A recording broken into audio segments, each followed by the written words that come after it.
Let's go guys. ఈ రోజు అయితే నేను మా ఫ్రెండ్స్ కలిసి విజయవాడ నుంచి అరుణాచలం అయితే ట్రైన్ లో స్టార్ట్ అయిపోయాం. మనమైతే వెల్లుపురంలో దిగిపోయి ఇక్కడ టిఫిన్ చేసుకుని లైట్ గా ప్లాట్ఫామ్ లో ఉన్న తిరువణమలై ట్రైన్ అయితే ఎక్కేసాం. అక్కడికి రీచ్ అయిపోయాక మంచి రూమ్ అయితే తీసేసుకున్నాం. మనకి ఎవడో బద్దలు కొట్టలేని లాక్ కూడా వేసేసాం. మళ్ళీ గుడి దగ్గర కూడా వచ్చేసాం. యాక్చువల్లీ నేను ఇక్కడ ఒక స్కామ్ జరిగింది, అది ఎక్స్పోజ్ చేద్దాం అనుకుంటున్నాను ఈ రీల్ లో. స్కామ్ ఏంటంటే మనకి గిరి ప్రదక్షిణ స్టార్ట్ అయ్యే పాయింట్ దగ్గర కొబ్బరికాయ కొట్టి స్టార్ట్ చేస్తారనమాట. ఈ కొబ్బరికాయ కొట్టే ప్లేస్ లో ట్రాన్స్జెండర్స్ ఉన్నారు, వాళ్ళైతే బలవంతంగా డబ్బులు డిమాండ్ చేస్తున్నారు.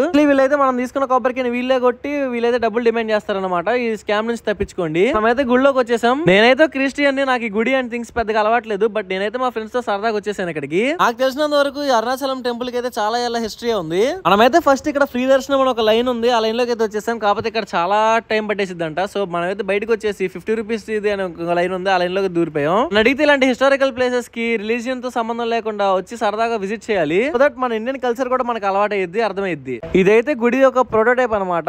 సో ఆఫ్టర్ లాంగ్ గ్యాప్ మనమైతే గర్భగుడిలోకి వచ్చేసాం. మనకైతే 50 రూపీస్ దర్శనం లైన్ లో కూడా చాలా సేపు పట్టేసింది. అప్రాక్సిమేట్లీ 2 hours అయితే పట్టేసింది లోపల రావడానికి. అరుణాచలం గుడి నిండా స్కల్ప్చర్స్ అయితే చాలా బాగా చెక్కారు. యాక్చువల్లీ ఇది ఒక రిలీజియన్ కి సంబంధించిన వ్లాగ్ కాబట్టి నేను అక్కడ తప్పుగా మాట్లాడుంటే correct me. After all these historical places are meant to resemble our Indian culture కదా. అలా మనమైతే మన ఫ్రెండ్స్ తో అరుణాచలం ట్రిప్ అయితే కంప్లీట్ చేసుకున్నాం. ఇక్కడ నుంచి మనం డైరెక్ట్ పాండిచేరి వెళ్తున్నాం. పాండిచేరి టు వెళ్తే ధనుష్కోటి కూడా వెళ్తాం. ఇవన్నీ వ్లాగ్స్ వస్తా ఉంటాయి. Do follow our channel.